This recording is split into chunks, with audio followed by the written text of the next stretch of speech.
बाबा जी प्रणाम। शिव और शंकर में क्या फर्क है?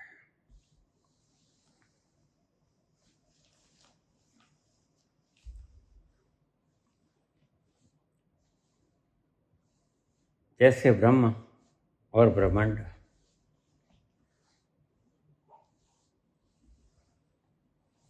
ब्रह्म और ब्रह्मांड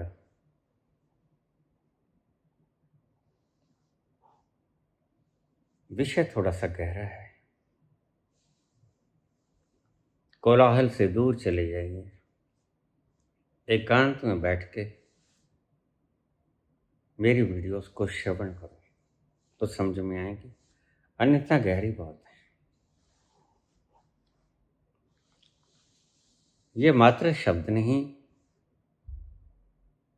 मात्र तर्क जाल नहीं जो आपको कहीं भी समझा आ जाएगा।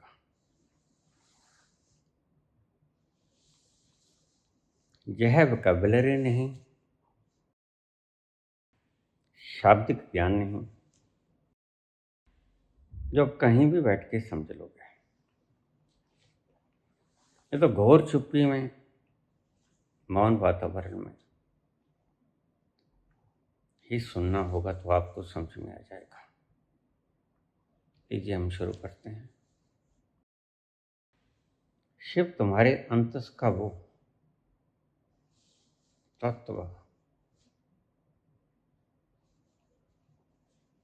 तत्वमसि श्वेत कहता है। वह तत्व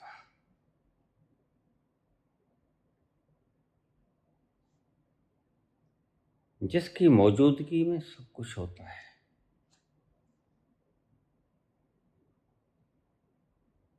तुम्हें सुनाई पड़ता है,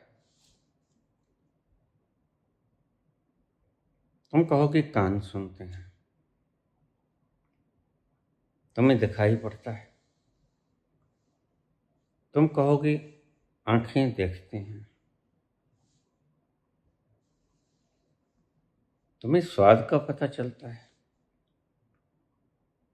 तुम कहोगे जीभा से स्वाद का पता चलता है। तुम सोच लेते हो, तुम कहोगे बुद्धि के कारण हम सोचते हैं।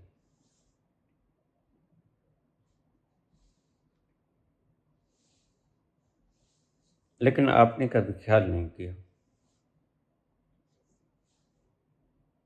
ये बल्ब जग रहा है, पंखा चल रहा है, एयर कंडीशन चल रहा है,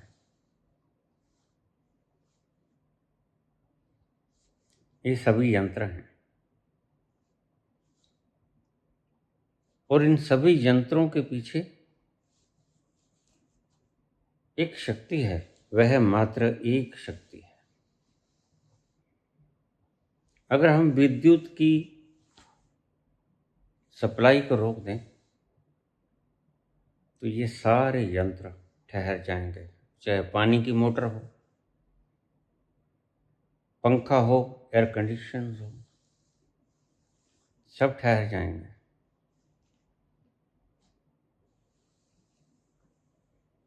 तो मुझे बताओ, सुनने वाला कौन?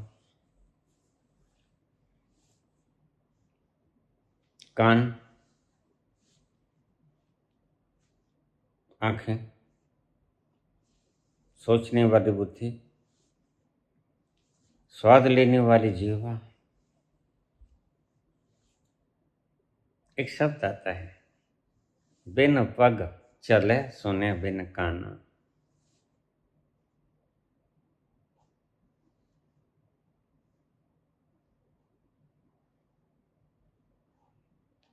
और बड़ा अफसोस है, संतों ने आपको सत्य बताने में कोई कोर कसर बाकी नहीं छोड़ी। और आप हैं कि आप न समझूं, इसमें कोई कोर कसर बाकी नहीं छोड़ता है। जैसे आप आमादा हो कि हमने नहीं समझना।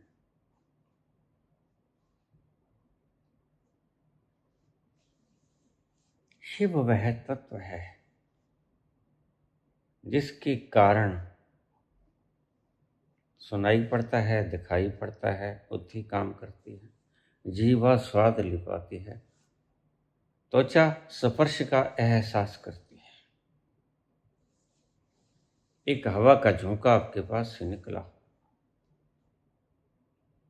गर्मी के दिन थे और हवा का ठंडा झोंका आपको शीतलता दे गया।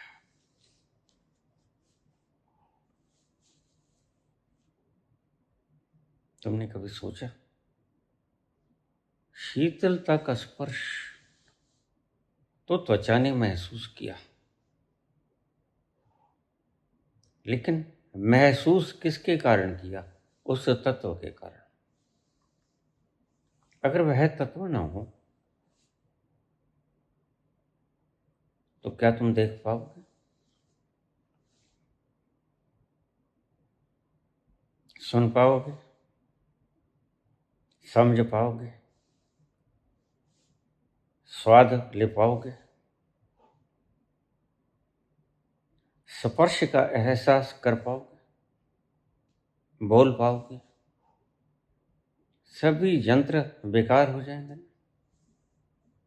अगर वो तत्व ना हो। अगर ये विद्युत ना हो, अकेला पंखा नहीं रुकेगा, तुम्हारा मोटर पंप भी रुक जाएगा, एसी भी रुक जाएगा, सब रुक जाएगा, बल्ब भी रुक जाएगा।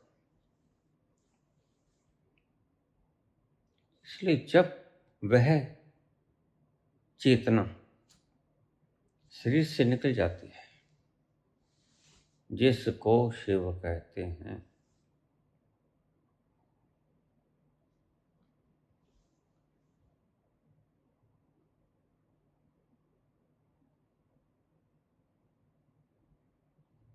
वह उसका फैलाव बाकी रह जाता है। अब यहां थोड़ी सी समझने वाली बात है। शिव कौन और शंकर कौन? आपने प्रश्न पूछ लिया और मैंने पहली बार जवाब दे रहा हूं, यद्यपि मुझसे 1000 बार पहले पूछ लिया।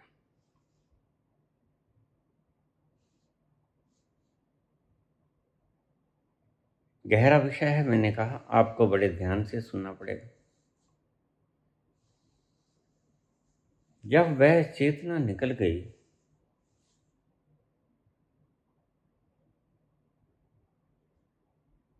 तो एक तत्व बचा,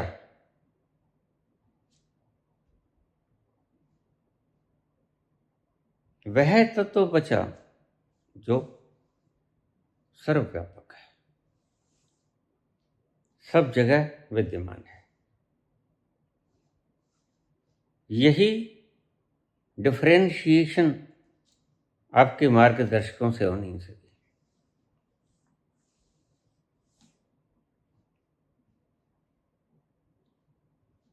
शरीर से निकला कौन? तुम आज तक यही समझते होगे शरीर से देही निकला, लेकिन देही की औकात क्या? देही तो मात्र एक कूड़ा कबाड़ा है, वासनाओं का, विचारों का, कल्पनाओं का, योजनाओं का, अभिप्साओं का, मैं मेरे का, संबंधों का, मोह का। देही तो सभी तुम्हारी स्मृतियां पिछले जन्म की इसमें संग्रहित हैं। लेकिन याद करो, मैंने एक प्रवचन में तुम्हें बताया था कि देही के साथ एक छोटी सी चेतना,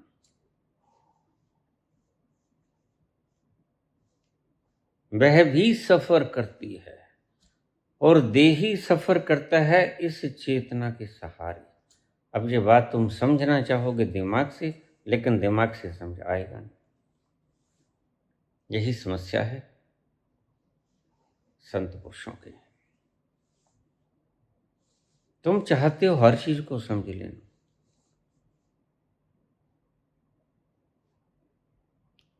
और मैं तुम्हें कहता हूं सब कुछ समझ में आएगा नहीं।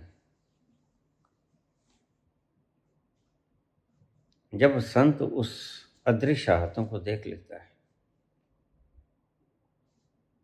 तो पटक देता है सब कुछ छोड़ देता है। पहले दफे उसने देखा कि मैंने समझा था मैं कर रहा हूं, और पहली दफे उसने अपनी नग्न आंखों से उसकी ही स्वयं की आंखों ने देखा कि करने वाला मैं नहीं हूं, कोई और है।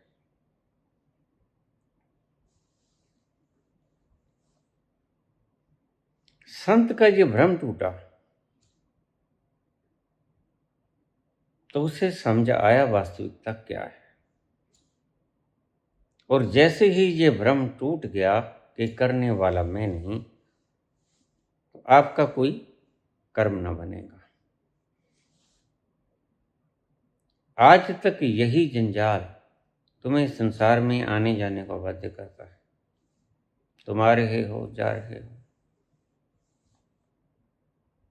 कर्म भोगों को भोग रहे हो, बीज बो रहे हो, अपने अपने वक्त पे अंकुरित होते हैं, फल देते हैं, वो फल आपको खाना पड़ता है। खट्टा है, मीठा है, नुकीला है, जख्म करता है, आराम देता है, जो भी कुछ आपने बीजा वही आपके सामने आ जाता है।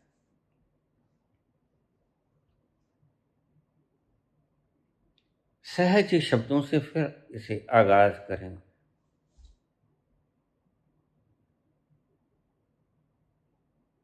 एक तो यंत्र, यह पंखा, ये एसी, ये बल्ब, ये मोटर पंप, ये यंत्र है। हमारे कान, आँख, नाक, नाक से स्मेल आती, त्वचा वगैरह वगैरह।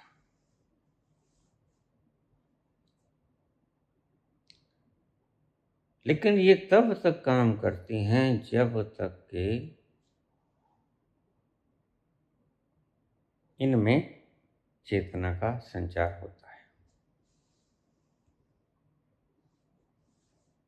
और वो चेतना का संचार होता कहाँ से है?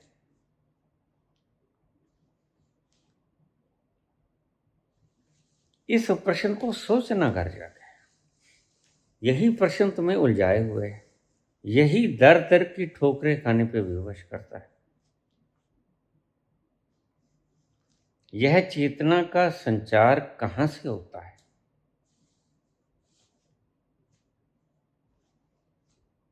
मुझे पता है तुम कहोगे चेतना का संचार होता है आत्मा से। बिल्कुल ठीक है। तो क्या जब शरीर से निकलती है, जिसे तुम आत्मा कहते हो,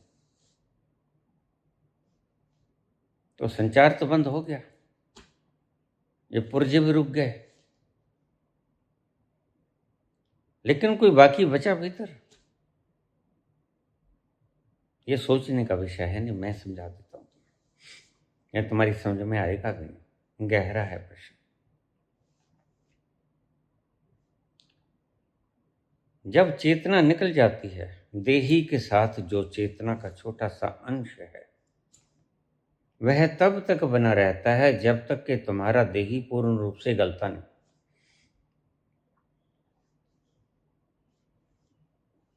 और इस चेतना को कहते हैं शंकर।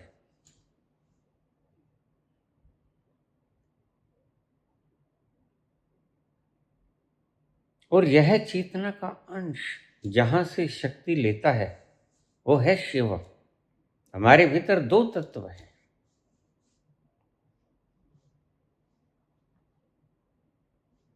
एक शिव, एक शंकर।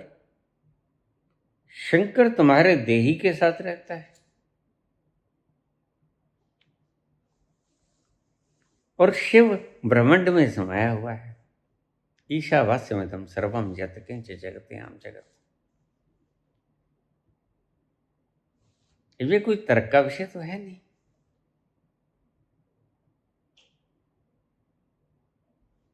और बहुत से व्यक्ति बिना देखे, बिना अनुभव किए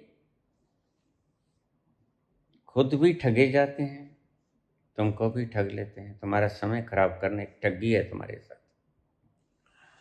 चेतना के दो अंश हैं तुम्हारे भीतर, एक जो स्वाभाविक रूप से शुरुआत से तुम्हारे संग है, जिसे हम देही कहते हैं, देही के संग चेतना की एक बूंद, वह भी सर्वज्ञ है। एक उससे पार वो विराट जो अखंड, दिग दिगंतर, दूर दराज, अखंड सभी स्थान पे फैला हुआ, वो है शिव। ये जो देही के साथ चेतना की एक बूंद है, ये है शंकर।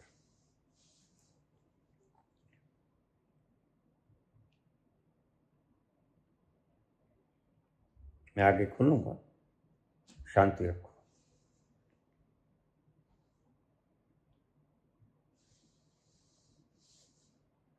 दो तल हैं जो सर्वज्ञ हैं, जो सब कुछ जानते हैं, जिनसे पूछा जा सकता है। मैंने बहुत बार अपने प्रवचनों में कहीं शिव कहीं शंकर का इस्तेमाल किया।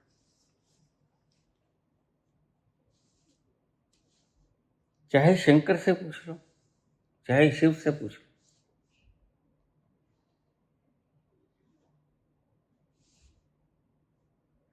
शंकर तुम्हारे देही के संग चिपका हुआ है।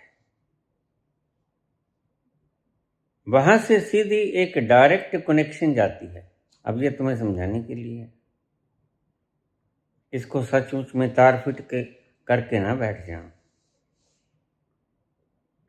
देही के साथ जो चेतना की छोटी सी बूंद है, वह सीधी शंकर से मिलती है।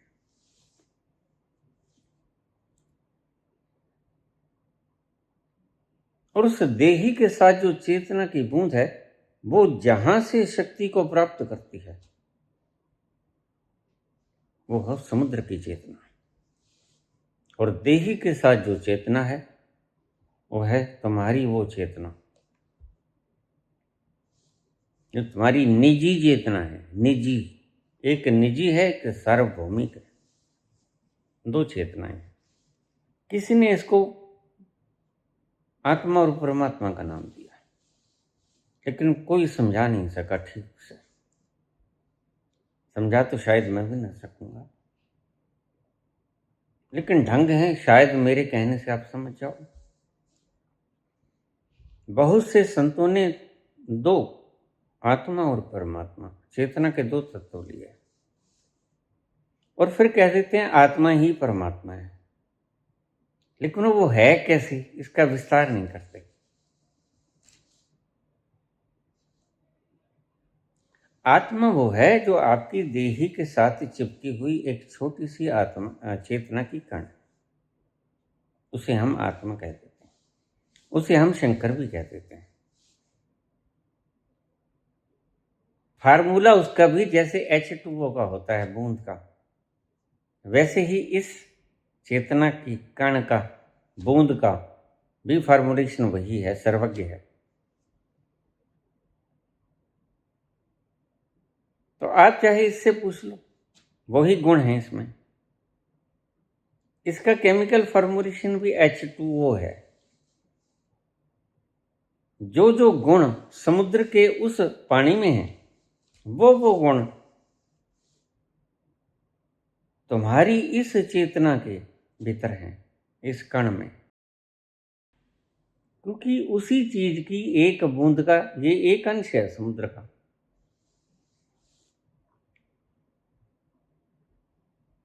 गहरी बातें हैं, थोड़े से आराम से सुन लो।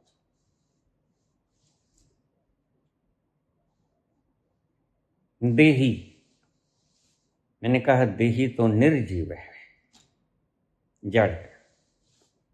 जड़ क्यों कहता हूं मैं? क्योंकि इसमें सारी वासनाएं, वासनाओं में कोई प्राण नहीं होता। सारी समृद्धियां, समृद्धियों में कोई प्राण नहीं होता।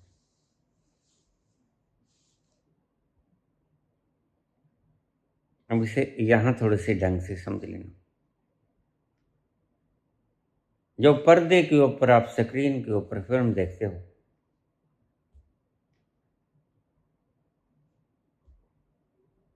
उसमें क्या प्राण होते हैं? क्या चित्रों में प्राण होते हैं? नहीं होते ना, नहीं। लेकिन जिस वक्त यही दृश्य फिल्माया गया था, किसी एक्टर के ऊपर, किसी एक्ट्रेस के ऊपर, किसी विलेन के ऊपर,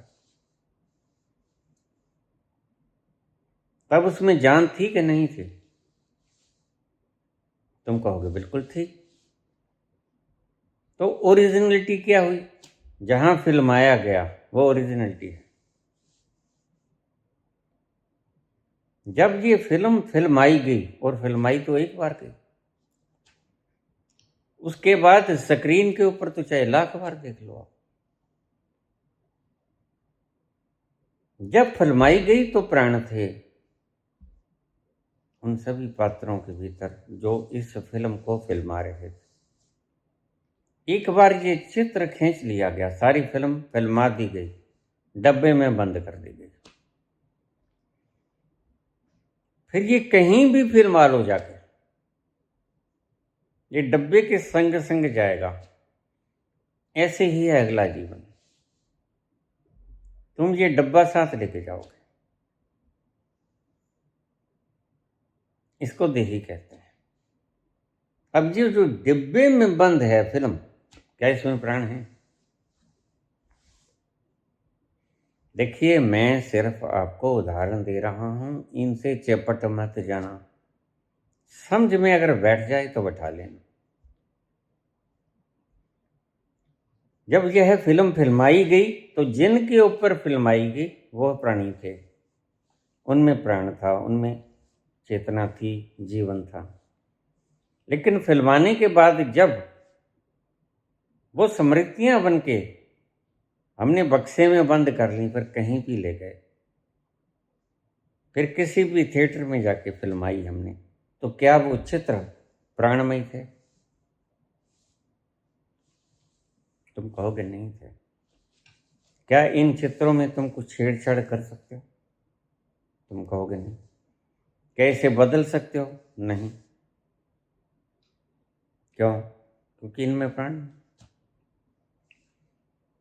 तुम्हारे भीतर जो सारी इस देही को बनाने वाला तुम्हारी वासनाएं, उनमें प्राण नहीं। तुम्हारी कल्पनाएं, इनमें प्राण नहीं है।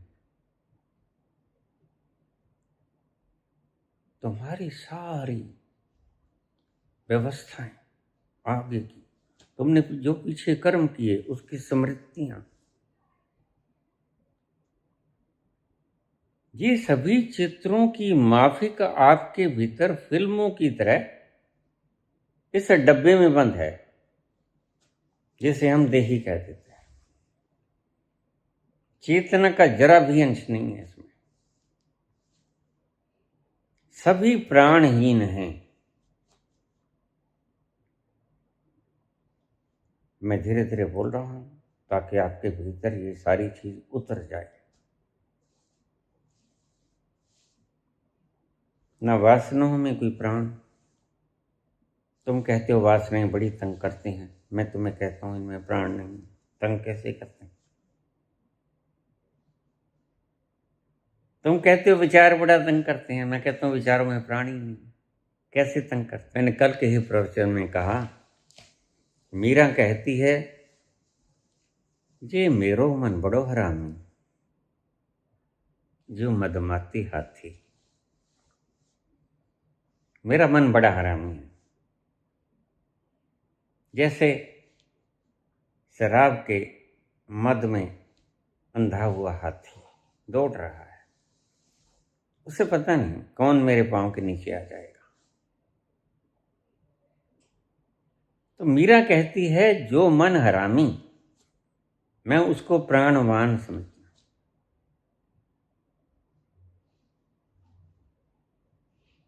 समाधि से पहले मैं उसमें प्राण समझती थी। पता तो अब चला कि यह है मात्र श्वेत स्क्रीन के ऊपर चलती हुई फिल्म है। इनमें प्राण तो जरा भी नहीं। किसी वक्त फिल्माई गई थी यह। आज सिर्फ तुम देख रहे हो, यू कैन सी ओनली, इसको बदल नहीं सकते। आज इसमें कुछ भी परिवर्तन नहीं हो सकता। मेरो मन बड़ो हरामी। मीरा कहती है मैं इन चित्रों के जंजाल में उलझी फिरती रही, जबकि इनमें प्राण नहीं थे। अब तुम चित्रों से उलझे फिरते रहो, चित्रों ही से उलझ जाते हो। सच पूछो तो मेरे पास रोज कमेंट्स आते हैं, बाबा ब्रह्मचर्य का पालन नहीं होता, क्या कर। तो क्या हम रजनीश की फिलॉसफी अपना लें? मैंने कहा वो बेचारा मर गया, छोड़ो, उसका क्या है।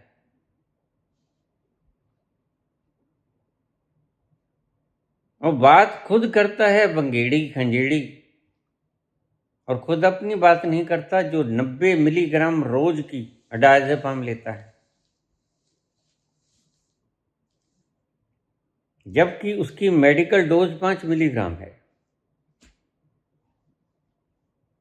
श्रीमान ओशो जी रोज 90 मिलीग्राम डायज़ेपाम साल्ट लेते थे, जो ज़ीपाम फैमिली के साथ कनेक्टेड हैं। लोराज़ेपाम, डायज़ेपाम, एल्प्राज़ेपाम, एटिज़ोपाम, एक ही साल्ट हैं सारी।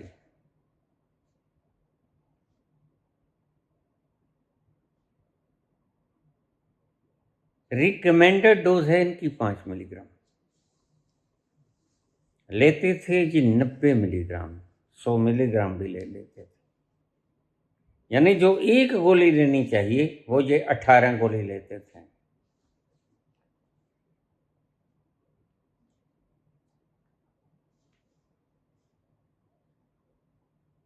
क्या इन्होंने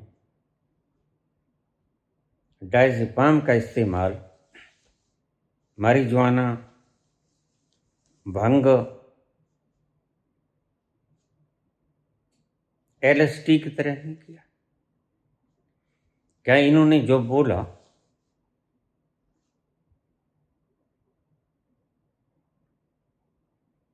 क्या वो फेक समाधि से बोला?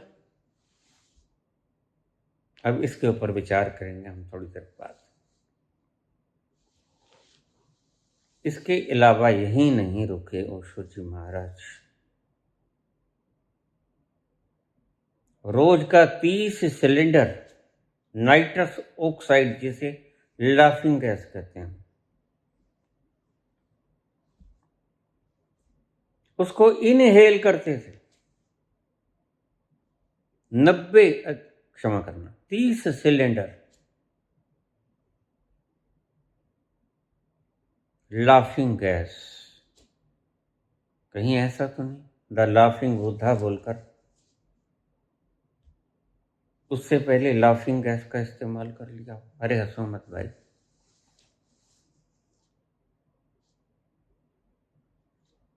लाफिंग बुद्धा का प्रवचन करने के लिए आपको कहते हैं हंसो, तुम हंसो भाई। क्या इस जाली हंसने से तुम सच में हंस पाओगे? एक यही कबाड़ा है जो ओशो छोड़ गए अपने भीतर।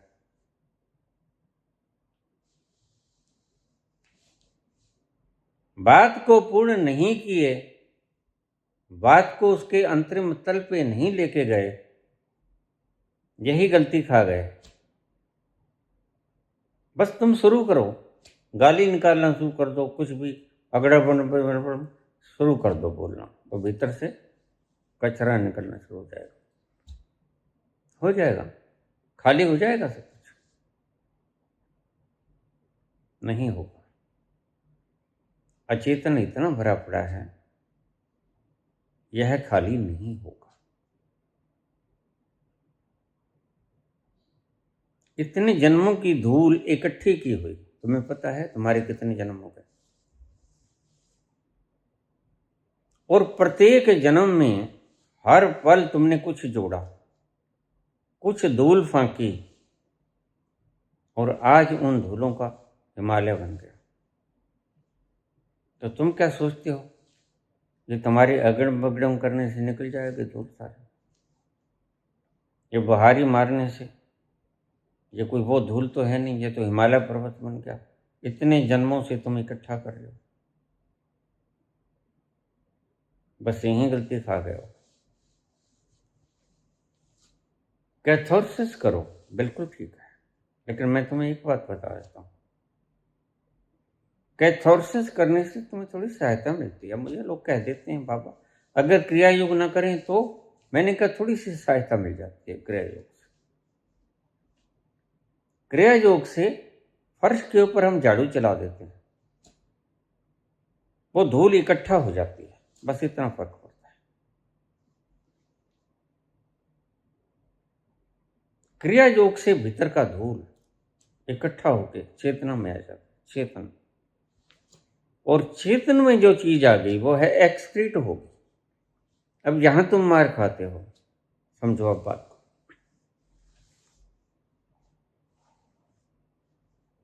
जब भीतर की धूल अचेतन से उड़ के क्रिया योग के द्वारा या किसी भी चीज के द्वारा, या समझ लो आपने सक्रिय साधना बता दी, डायनेमिक प्रोसेस, कुछ नहीं, तो वह ब्रेन में आ गया, चेतन में।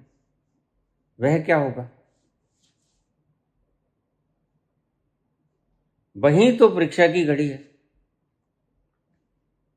अब जो भीतर का अगर वासनाएं आपके चेतन में आ गई और फिर अगर आप इसके साथ चिपट गए तो क्या होगा? उलझ गया। वहां जोर दिया कि नहीं दिया ये छोड़ो, लेकिन लोग समझ नहीं पाए। खुद का चरित्र भी ऐसा ही रहा। जिस व्यक्ति का संबंध सैकड़ों स्त्रियों से रहा हो, उससे तुम सीखोगे क्या? भगवान कृष्ण कहते हैं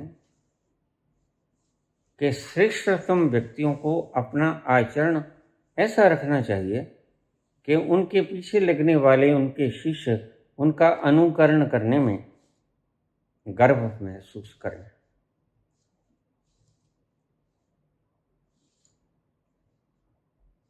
खैर, भगवान कृष्ण की बात के ऊपर अभी मत आओ, क्योंकि उन्होंने जितना बड़ा उपकार किया इस संसार में आप सोच भी नहीं सकते। 16,100 स्त्रियों को, स्त्रियां नहीं राजकुमारियों को, जो उठा ली गई थी आसपास के क्षेत्रों से, और राजकुमारियों को उठा के लेके आए और अपनी जेलों में ठूंस दिया था, नरकासुर के द्वारा, भौमासुर के द्वारा। उन पर अत्याचार होते थे, बस खाने को रोटी मिल जाती थी।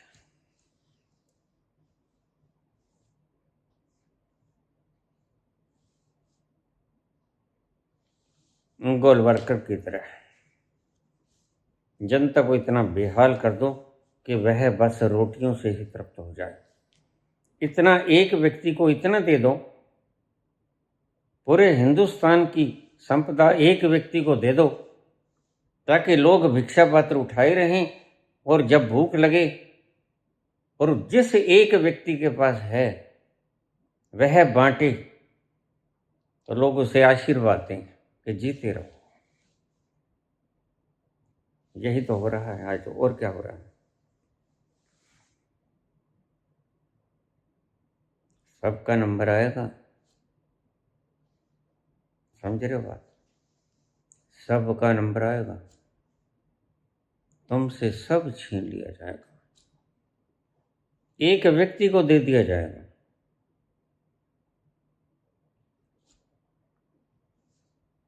फिर तुम कैसे गुलामी ना करोगे? तुम्हारी भूख तुम्हें गुलामी करवा देगी। मैं थोड़ा धीरे बोल रहा हूं ताकि तुम्हें एक एक शब्द भीतर उतर जाए। तुम्हारा सब बंद हो जाएगा,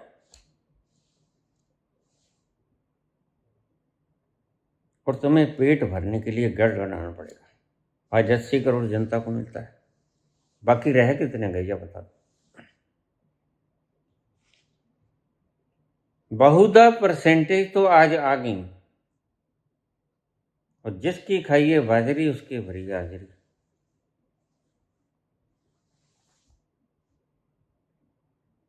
तो यह शीघ्र ही 140 करोड़ में भी तब्दील हो जाएगी, तुम घबराओ मत। एक दिन यह दृश्य तुम अपनी आंखों से देखोगे। अगर तुम आंखें मूंदे बैठे रहे तो जागने की वेला बहुत पहले गुजर चुकी है, जो वेला तुमने गंवा दिया। ओलिवर ओ कहते हैं कि अगर कोई तानाशाही शुरू में ही नहीं दबा दी जाती तो वह फिर नहीं दबाई जाएगी। प्रथम चरण पे ही उसको दबा देना शुभ है। अब थोड़ा सा मैंने विषय बदल लिया, लेकिन घबराओ मत, मैं चूकूंगा नहीं।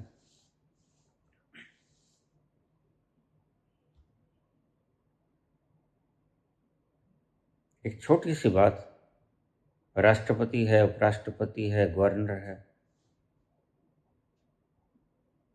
प्राइम मिनिस्टर है, सारी कैबिनेट, सारी विधायिका, सारी कार्यपालिका, न्यायपालिका, ये सारा इलेक्शन कमीशन, तुम जानते हो ये कौन है? कौन है? ये तुम्हारे सेवक हैं। बस तुम्हारी जुबानों को लगाम ही इतनी लगा दी गई, तुम्हारी जुबानों पे ताले इतने भारी लग गए कि तुम बोलना भी चाहो तो वो तालों का भार इतना कि तुमसे बोला ही नहीं जाता। और शब्दों में तुम लिख देते हो लोकतंत्र। कहाँ है लोकतंत्र? जब एक व्यक्ति कहता है कि प्रधानमंत्री जी, तुमने हमारे बच्चों की वैक्सीन बाहर क्यों भेज दी, तो उसको उठा के जेल में पटक दिया जाता है। ये न्याय है? और न्याय व्यवस्था बोलती नहीं।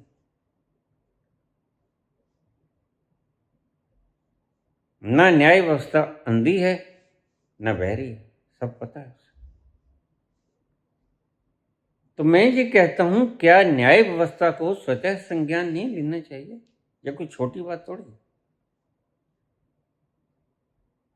ये थी तानाशाही का प्रथम चरण। तानाशाही का प्रथम चरण अगर उस वक्त, डी ऑलिवर कहते हैं, अगर उसी वक्त नहीं दबा दिया जाता तो वह चिंगारी को उसी वक्त दबा दो, नहीं तो भीषण आग बन जाएगी, फिर तुम्हारी काबू से बाहर हो जाएगी। और तुम्हारी काबू से बाहर नहीं, वो तो फिर फायर ब्रिगेड के भी काबू से बाहर हो जाएगी। और ये किसी के लिए भी शुभ नहीं होगा। पहला हिटलर के लिए शुभ होगा। हिटलर ने 2.5 करोड़ आदमी को मार दिया, उसके लिए शुभ रहा। किसको फायदा हुआ? जरा बताओ मुझे, जरा सोच के बताओ। किसी भी डिक्टेटर के काम के कारण आज तक धरती पे किसी को फायदा हुआ है? कोई डिक्टेटर ऐसा आया हो, और मुसोलिनी हो,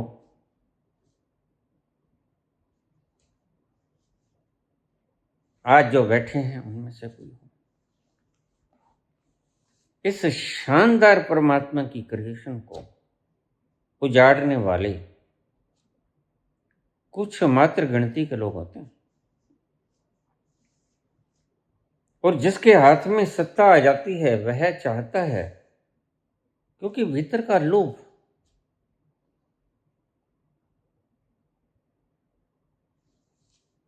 ये कहता है कि तुम संसार पे राज कर सकता है। ये सब तेरे इशारे से बोले, तेरे इशारे से खड़े हैं। आदमी जब कुंठाग्रस्त हो जाता है तो उसे समझ नहीं होती कि मैंने करना क्या है। इस कुंठाओं से ग्रसित होकर वह ऐसा काम करता है। मैंने कर भी बोला था।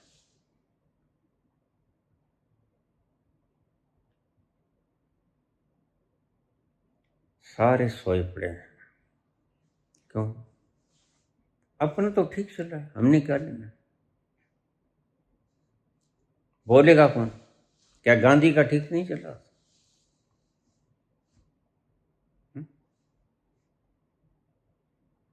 तुम गाली देना सीख गए, किसी ने सिखा दिया मुझे पता है, लेकिन तुमने कभी, तुम तो जब जन्मे भी नहीं थे, और ये जो सिखा रहा है ये भी नहीं जन्मा था।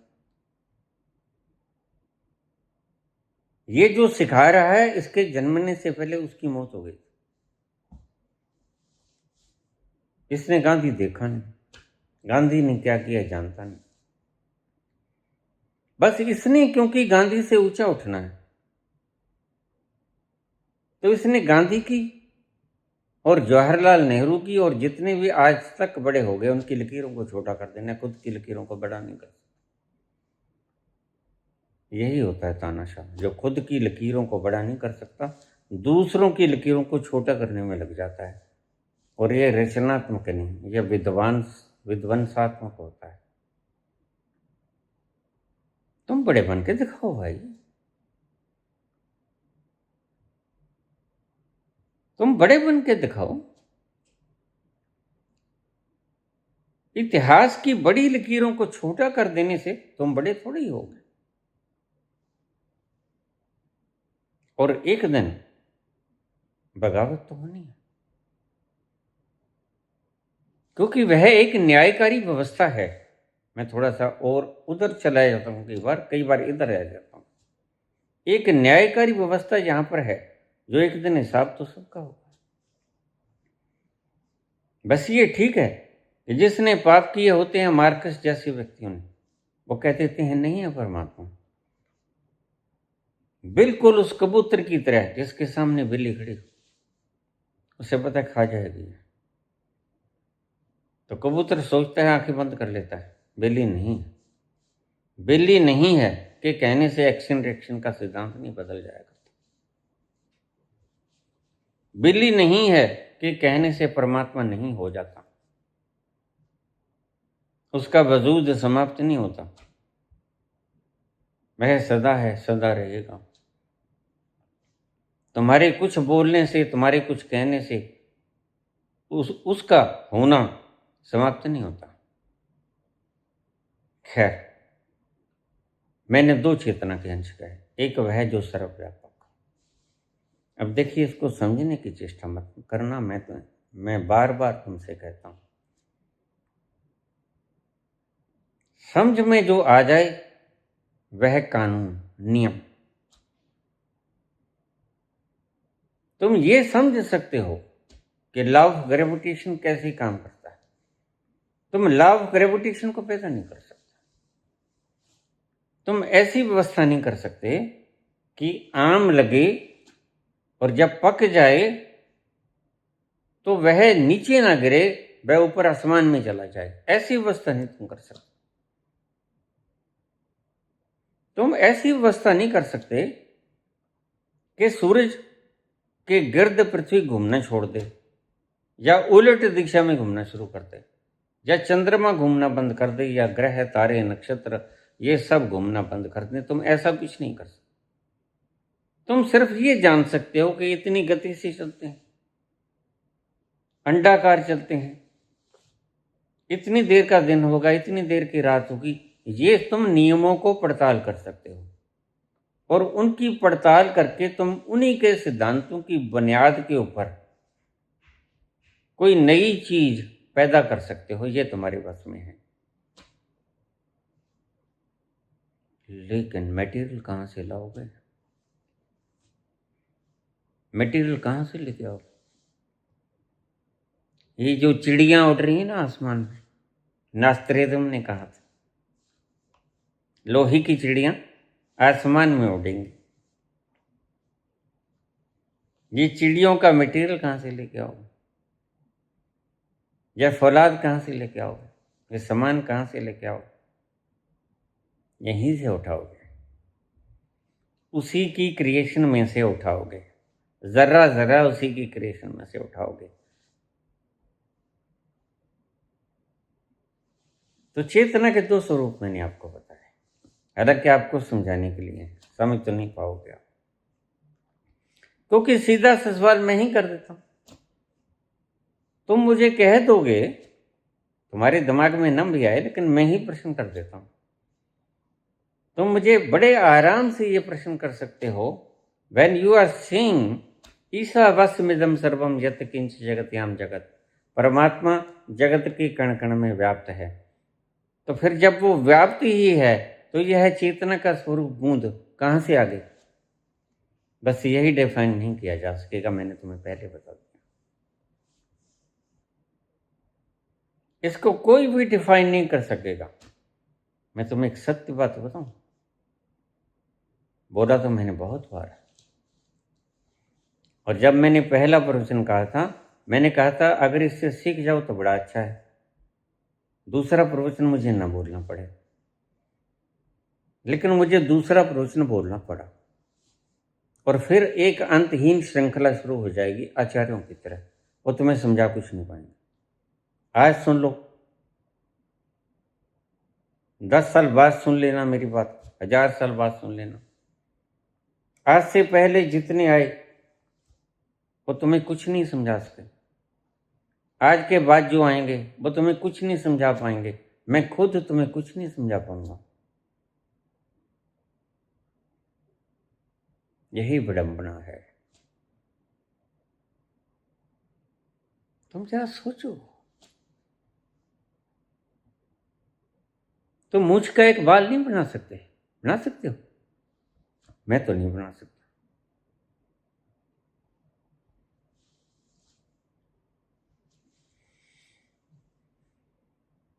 यही तुम्हारी नाकामी है। यहीं आकर तुम असहाय हो जाते हो। तुम लाख छाती फैलाओ, लेकिन यहां आकर तुम असहाय हो जाते हो। उसके नियमों के आगे तुम्हारा जोर नहीं चलता।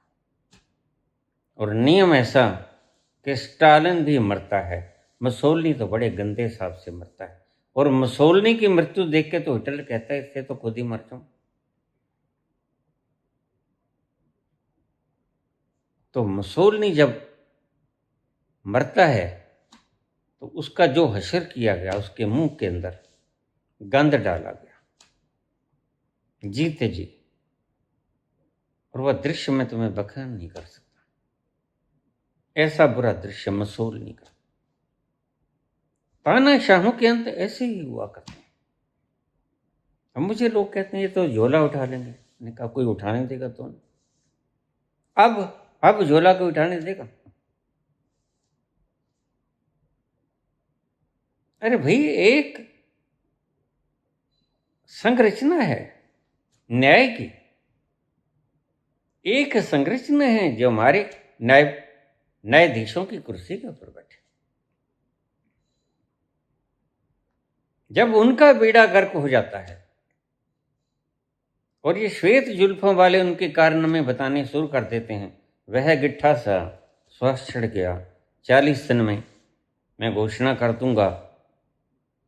और फिर उन्होंने घोषणा कर दी, और फिर घर जाके कोट उतारा तो उनको एक लिफाफा मिल गया।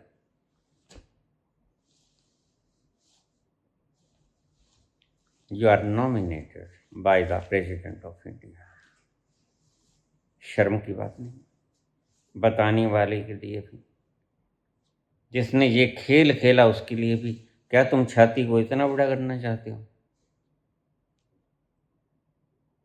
परमात्मा के विशाल फैलाव जितनी छाती करना चाहते हो, 56 की रखना चाहते हो? तुम्हें कोई शर्म आती है बोलते हुए? तुमने किया क्या आज तक? एक काम गनाओगे? मैं इन श्वेत जुल्फों वाले से इतना नाम भूल जाता हूँ बार बार, ऊट पटांग सा नाम।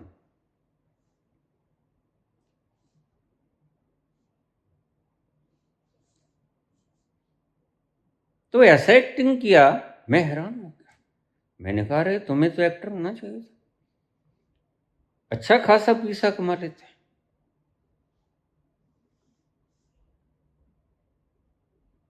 मुझे पता है साइकोलॉजिकल इम्पैक्ट डालने की चेष्टा है ये, और कुछ भी नहीं। आप पर साइकोलॉजिकल प्रेशर डालने की व्यवस्था है, ये कहानियां सुना। ऐसे कैसे हो सकता है? न्याय की व्यवस्था घबरा गई और ऐसा चरित्रार्थ किया उसको फिल्म स्क्रीन के आगे कि न्यायिक व्यवस्था हार गई। और देखिए अब तो वो रिटायर हो गए बेचारे, 6 साल के लिए कहते हैं मुंह बंद कर दिया। और कमाल की बात है, ये जो आज कुर्सी पे बैठे हैं वो कोई संज्ञान नहीं लेते कि चलो आकर बात साफ करो। ये तुम्हारी न्यायिक व्यवस्था के ऊपर एक बट्टा लगा रहा है व्यक्ति, कलंक है ये काला धब्बा लगा रहा है न्यायपालिका के ऊपर। तुम्हें स्वतः से संज्ञान नहीं लेना आता। तुम्हारे अंदर पावर है भाई, तुम अपनी पावर का इस्तेमाल करो। इसको बुलाओ, ये कैसे बोल रहा है? इसको ये पावर किसने दी? मैंने तुमसे पहले कहा था, ये जो पंखा चल रहा है ना, किसी पावर से चल रहा है। जो पंप चल रहा है, पानी ऊपर लेके जाता है, यह किसी शक्ति से चल रहा है। तो बिना शक्ति को तो ये भी नहीं चल सकता। यह श्वेत जुल्फों वाला, इनका नाम क्या है? हाँ, पुष्पेंद्र कुलश्रेष्ठ।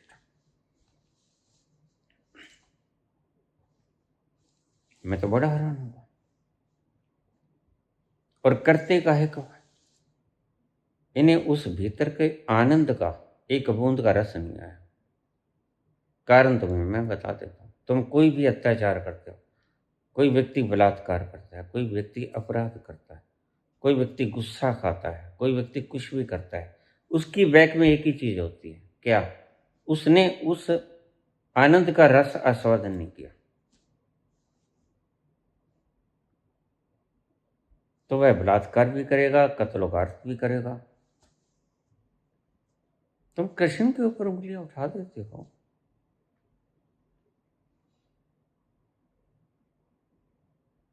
सोलह 16,100 राजकुमारियों को चंगुल से छुड़ाया। फिर जब उन्होंने हाथ जोड़े कि समाज हमें स्वीकार नहीं करेगा, हमारे घर वाले तक हमें स्वीकार नहीं करेंगे, अब प्रभु ये तो और भी काम खराब हो गया। कम से कम हम पेट पालन तो कर लेते, हमारा शरीर तो चलता रहता, अब तो हमें भूखे मरना पड़ेगा। तो कृष्ण बोले नहीं, भूखा कैसे मरना पड़ेगा? वो थे समाज सुधारक। 16,100 राजकुमारियों को अलग से सब बना के दिया, खुद राजा था। अलग से सबको रखा गया, सबके खाने पीने की व्यवस्था की गई, रहने की व्यवस्था की गई। सुंदर जिंदगी गुजरी उनकी, नरक से बाहर निकले, जंजीरें तोड़ दी कृष्ण ने। इससे बड़ा समाज सुधार की जिंदगी में तुमने कभी देखा? कृष्ण से बड़ा, कृष्ण के महत्व को जो जो गहरा खंगालते जाओगे तुम पाओगे। बहुत से लोगों को शर्म आती है इस प्रसंग से। मैं कहता हूँ तुम शर्माओ मत, मैं तुम्हें वास्तविकता बता देता हूँ, तुम शर्म क्यों करते? कुछ ऐसा नहीं किया कृष्ण ने।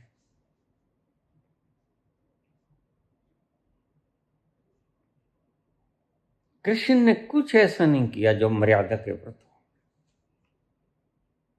ऐसे मर्यादाओं में तुम जाओगे तो खुद मर्यादा पुरुषोत्तम भगवान राम की स्त्री धर्मपत्नी सीता भी राम से संतुष्ट नहीं थी। राम ने जो सीता के संग किया, दुश्मन भी ना करे। और इतनी दुखित हो गई सीता कि आखिर में राम की भरी सभा में कहना पड़ा कि ये लो आपके बच्चे संभालो, और मां धरणी को कहा कि तू फट जा। क्यों? क्योंकि इस व्यक्ति ने इतना अत्याचार किया है कि अब मेरे पास इसके सिवा कोई रास्ता नहीं, तू फट जा और मैं तेरे में समा जाऊं। कहानियां हैं, लेकिन इनका मतलब तुम समझते हो समझदार। She committed suicide. और राम ने जब देखा, भगवान राम ने, तो ये तो वास्तव में नर्स हो गया। कई बार अपराधी व्यक्ति के अपराध बताने से उसको अपराध बोध हुआ करता है। इस बात को आप ठीक से समझ लेना। कई बार अपराधी व्यक्ति के अपराध को बता देने से उसके भीतर अपराध बोध पैदा होता है कि हाँ मैंने गलत किया। उसके सामने जब सीता ने सुसाइड कर लिया, तुम चाहे कुछ भी कहते हो, अपराध बोध से भगवान राम आ गए।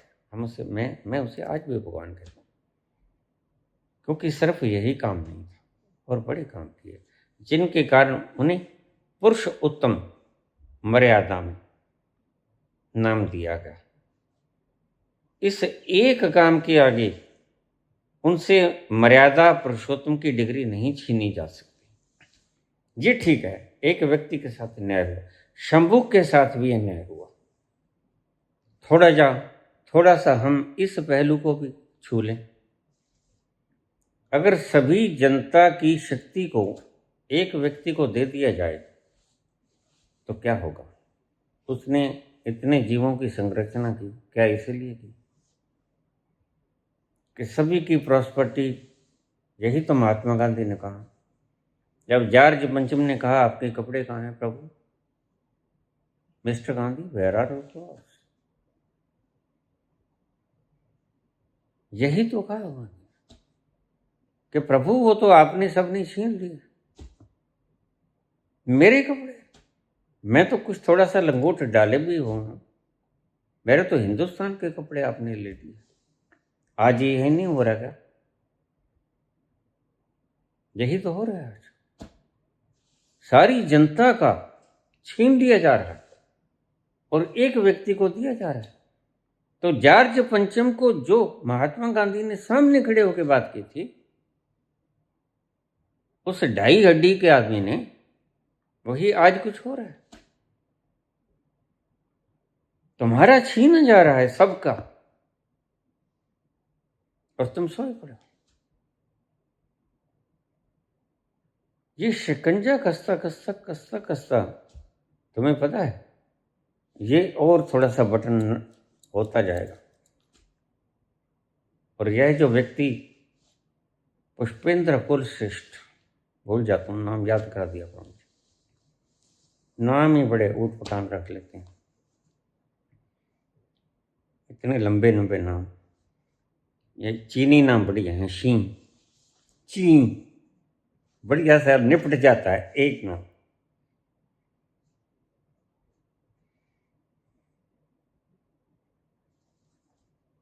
अरे भाई ऐसे नहीं दुनिया चला करते।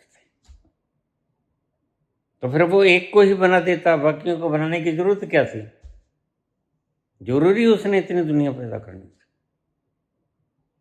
सब धांधली मची पड़ी, जो जिसको चाहे मार के खा जाए, जो जिसको चाहे काट के खा जाए। जिन वृक्षों के ऊपर तुम डिपेंड हो उनको काट देते हो, फिर चिल्लाते हो गजब की गर्मी है, मारे जा रहे हैं, ग्लेशियर पिघल जाएंगे, बाढ़ आ जाएगी, प्रलय आ जाएगी। ये तो ठीक है आ जाएगी, लेकिन तुम रोकते क्यों नहीं? अभी तो तुम्हारे हाथ में है, अभी तो ग्लेशियर पिघले नहीं भाई। 50 साल बाद कहते हैं गंगा का स्तर इतना ऊंचा हो जाएगा, सब डूब जाएगा। तो तुम इतना ऊंचा होने क्यों देते हो? ये पागलों की बात है ना। 50 साल बाद इतना ग्लेशियर पिघलेगा, गंगा इतनी उफान पे होगी कि सारा कुछ डूब जाएगा, सारा उत्तराखंड डूब जाएगा। तो तुम डूबने क्यों देते हो?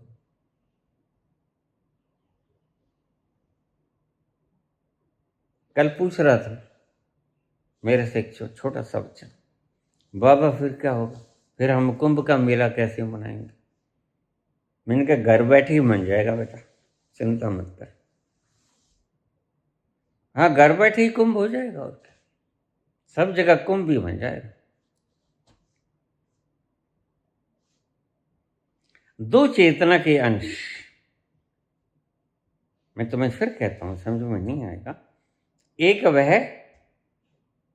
है तो एक ही समझाने के लिए पर, एक वह जो ईशावास्यमिदं सर्वम यत् किंचित् जगत्याम जगत, ये अनुभव की बात है, खोपड़ी की बात है।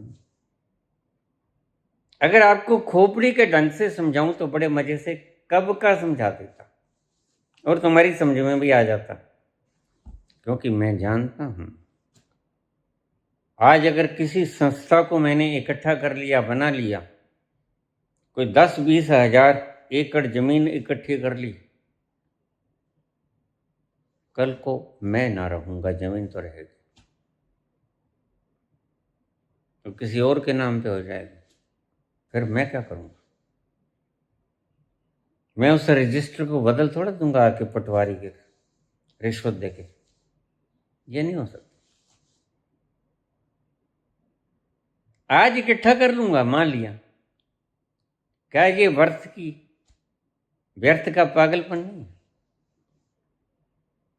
कि तुम्हारी जायदादों को दान के नाम पर, खींचने के नाम पर डाका मारकर तुम्हें गुमराह करके अपने नाम करवा दूं?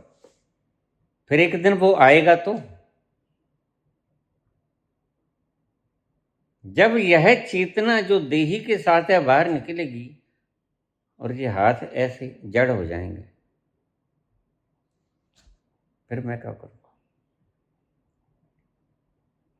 लेकिन काश वो दिन तुम्हें याद आता, वो दिन तुम्हें याद नहीं आता।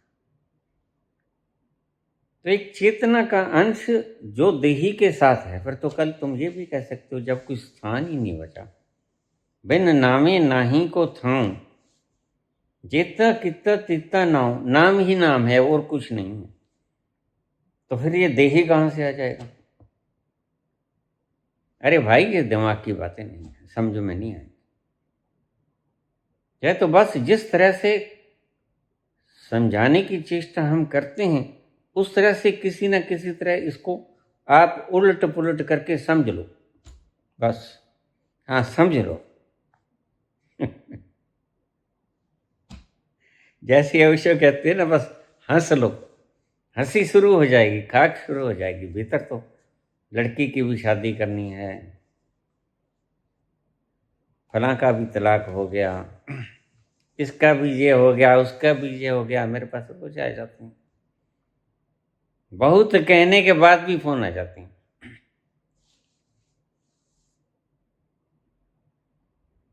मैं पूछता हूँ क्या हुआ, नाम नहीं लिया होता है इन्होंने मेरे से, तुम्हारी भाषा में बोला,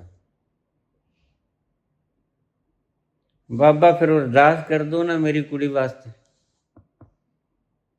वो बीमार ही रहती है, उसका कद नहीं बढ़ता, अब मैं उसको खींच के बढ़ा दूं? बताऊं, जैसा हेरेडिटरी करेक्टर है उसमें डीएनए है वैसा हो जाएगा। मैं क्या, बाबा क्या करेगा? लेकिन तुम्हारे भीतर इतनी अंधभक्ति भर दी है ना इन लोगों ने कि तुम कहते हो सब बाबा कर देगा। बाबा कुछ नहीं कर सकता, बाबा तो खुद ही रोटी नहीं खाता, तुम्हारी भी छीन लेगा। अरे तुम उसकी तरफ मत लेके जाओ भाई, तुम सारी बातें उसकी तरफ ले जाओ। तो दो चेतना के रूप हैं, एक तो वह जो विश्वव्यापी है, सर्वयत किंच जगत्याम जगत, एक वह, बस इसे किसी तरह समझ लो, ये है जो देही के साथ रहता है, या उस फ्यूज की तरह है। जैसे आपके पावर हाउस से कोई बिजली आई और आपके ट्रांसफार्मर तक आ गई, ट्रांसफार्मर से उसका कनेक्शन आपके घर के अंदर आ गया, लेकिन घर के अंदर भी एक फ्यूज होना चाहिए जिस फ्यूज से उस बिजली को आपके घर के भीतर तक पहुंचाया जाए। और अगर वो फ्यूज निकल गया तो फिर सब चीज़ें आपके लिए बेकार हो जाएंगी, या ट्रांसफार्मर भी बेकार, या घर के सारे पंखे भी नहीं चलेंगे, कुछ नहीं चलेगा, और बाहर का आपका 132 केवी का वो भी बेकार, सब बेकार हो जाएगा। यह जो चेतना है उस फ्यूज का काम करती है, यह चेतना का फ्यूज निकला तो सब बंद, बाहर का भी बेकार, भीतर का भी बेकार। वैसे बिजली सब कहीं है, सब घरों में बिजली होगी, लेकिन तुम्हारे घर में नहीं होगी क्योंकि फ्यूज निकल गया। ऐसा ही तो होता है। जिस घर का फ्यूज निकल जाता है वो फ्यूज ही तो हो जाता है, बाकी घरों का तो चलता है ना, क्योंकि इनका तो फ्यूज है। तो इसको ऐसे समझने का प्रयास करो, इसको तार्किक ढंग से न तो मैं समझा सकूंगा ना तुम समझ सकोगे, क्योंकि बुद्धि वो यंत्र नहीं है। प्याली में कभी समुद्र नहीं, गागर में सागर नहीं आया करता।